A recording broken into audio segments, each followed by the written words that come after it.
बात करते हैं प्रभु का कि प्रभु जी आप बहुत ही महान हैं और अद्भुत तरीके से हमारे जीवनों में कार्य करके दिखाते हैं मेरे पिता। मैं आपका दिल की गहराइयों से धन्यवाद करती हूँ प्रभु, क्योंकि आपको छोड़ और कोई हमारा शरण स्थान नहीं है प्रभु। आप ही हमें गले से लगाने वाले हमारे जिंदा परमेश्वर है प्रभु। हमें हर जगह से धोखा मिलता है, मगर प्रभु जी जब हम आपके और अपनी नज़रों को उठाते हैं और आपकी हजूरी में बैठकर प्रार्थना करते हैं टूटे हुए दिलों के साथ, तो प्रभु आपका वचन और आप हमें अपने वचन के द्वारा तसल्ली देते हैं मेरे पिता। दुनिया के द्वारा दी गई तसल्ली और शांति प्रभु हमेशा की नहीं है, वो थोड़े समय की है, मगर जो आपकी तरफ से हमें शांति और प्यार और तसल्ली मिलती है वो हमेशा की है मेरे पिता। मैं आपका धन्यवाद करती हूँ प्रभु, क्योंकि आप टूटे हुए मनों को प्रभु, जब हम टूट जाते हैं उस समय प्रभु जी हम सोचते हैं कि अब हमारा क्या होगा, ये कैसी सिचुएशन हमारे ऊपर आ गई है, मगर टूटे हुए दिलों को जोड़ने वाले आप ही है मेरे यीशु राजा। मैं आपका धन्यवाद करती हूँ प्रभु। जब हम टूट चुके होते हैं प्रभु, हमारे मन में बहुत सी ऐसी बातें आती हैं कि हम अपने आप को नाश कर लें। हम जो शैतान की ओर से हमें आवाज़ें आती हैं, क्योंकि वो चाहता है कि वो हमारे जीवनों को तबाह करे, और इसलिए वो ऐसी सिचुएशंस हमारे जीवनों में बना देता है जिसके द्वारा हम नाश की तरफ बढ़ जाए। वो कोशिश बहुत करता है खुदा के लोगों को तोड़ने की और उन्हें डिस्ट्रॉय करने की, उनके जीवनों को बर्बाद करने की, उनकी ज़िंदगियों को नाश करने की, मगर खुदावंद आपके कलाम में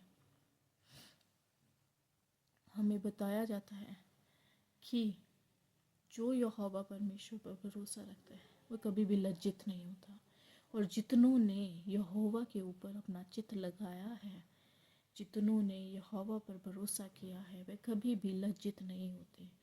पिता, मैं धन्यवाद करती हूँ क्योंकि आप महान हैं और हमारी ज़िंदगियों में अद्भुत तरीके से कार्य करते हैं प्रभु। कई बार हम धोखा खा जाते हैं, हमें ठोकर लगती है, मगर प्रभु धर्मी जन पर विपत्तियाँ बहुत बार आती हैं, मगर आप फिर भी उनको उठाकर खड़ा करते हैं। मगर जब दुष्ट गिरता है तो वो दोबारा खड़ा नहीं हो पाता। इसलिए खुदावन मैं धन्यवाद करती हूँ कि ये जो जीवन आपने दिया है आपकी ही महिमा के लिए इस्तेमाल हो प्रभु।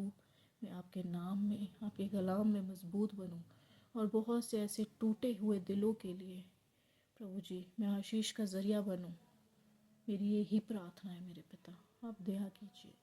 आज अगर जो कोई भी इस वचन को सुनता है, अगर आप भी किसी ऐसी परेशानी में है जिसके द्वारा आपका दिल बहुत ज़्यादा टूट चुका है, आप अपने आप को अकेला महसूस कर रहे हैं, आप सोच रहे हैं कि अब मेरे साथ क्या होगा, मेरे फ्यूचर में क्या होगा, आप खुदा पर भरोसा रखिए, क्योंकि भरोसा जो रखते हैं खुदा के ऊपर वे कभी भी लज्जित नहीं होते।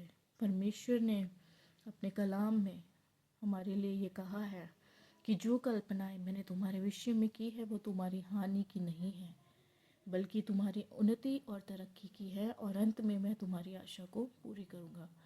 हमारे जीवन में बहुत सी परीक्षाएं ज़रूर आती हैं, ट्रिबुलेशंस आती हैं, टेम्पटेशंस आती हैं, मगर अंत में खुदावंद अपने लोगों को ब्लेस करता है। जैसे कि आप देख सकते हैं अयूब के जीवन में बहुत सी परेशानी आई, उसका घर परिवार बच्चे बीवी सब कुछ नाश हो गया, उसकी जो बॉडी थी वो जख्मों से भरी हुई थी, और वो इतना ज़्यादा दुख में था, मुसीबत में था। उसके जो दोस्त थे वो भी उसको आकर कितने प्रकार से उलाहनाएँ दे रहे थे और कह रहे थे कि ज़रूर इसने कुछ गलत किया होगा तभी उसको परमेश्वर ने ऐसा दंड दिया है, मगर परमेश्वर जानते थे कि ये मेरा सच्चा दास है, और उस परीक्षा के समय में भी उसने खुदा के ऊपर विश्वास और भरोसा करना नहीं छोड़ा, और अंत में परमेश्वर ने उसको इस्तेमाल किया और उसको दुगनी आशीष के साथ ब्लेस किया।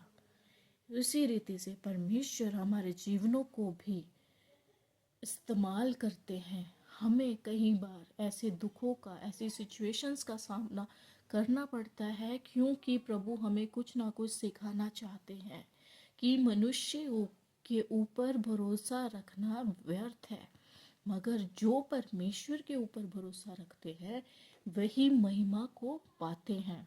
इसलिए प्रियो, आज का ये वचन मेरे साथ भी बहुत सी ऐसी बातें हो रही हैं, मेरे जीवन में बहुत सी ऐसी बातें चल रही हैं, मगर मैं जानती हूँ कि परमेश्वर अपने लोगों को कभी भी नीचा नहीं दिखा सकते।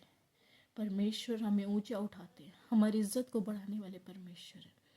और मैं जानती हूँ कि एक समय होगा जब मैं गवाही दूंगी कि हाँ परमेश्वर, आपने मुझे ऊंचा उठाया, आपने मेरे हालातों को बदला, मेरे दुखों को आपने देखा और उनको दूर किया। बस हमें सिर्फ ये ज़रूरत है कि हम परमेश्वर में बने रहें, वचन में बने रहें और अपना ध्यान केवल स्वर्गीय बातों की ओर लगाएं। अगर हम स्वर्गीय बातों की ओर अपना ध्यान नहीं लगाते और संसार की बातों में लग जाते हैं तो हमें संसार से हमेशा धोखा ही मिलता है। प्रभु हमें आशीषित करना चाहते हैं और प्रभु ने हमारे लिए उत्तम ठहराया है। इसलिए अपनी बुद्धि का, अपनी समझ का सहारा छोड़कर हमें परमेश्वर के ऊपर डिपेंड होना है। मैं धन्यवाद करती हूँ कि प्रभु आपने ये वचन दिया ताकि मैं इस वचन को आप सभी लोगों के साथ बांट पाऊँ और खुदावंत की महिमा कर पाऊँ। धन्यवाद करती हूँ। इस वचन के द्वारा मैं आशा करती हूँ कि आप सभी को बहुत ज़्यादा आशीष मिले, बरकत मिले और आप प्रभु के नाम में ऊंचे उठे। जय मसीह की।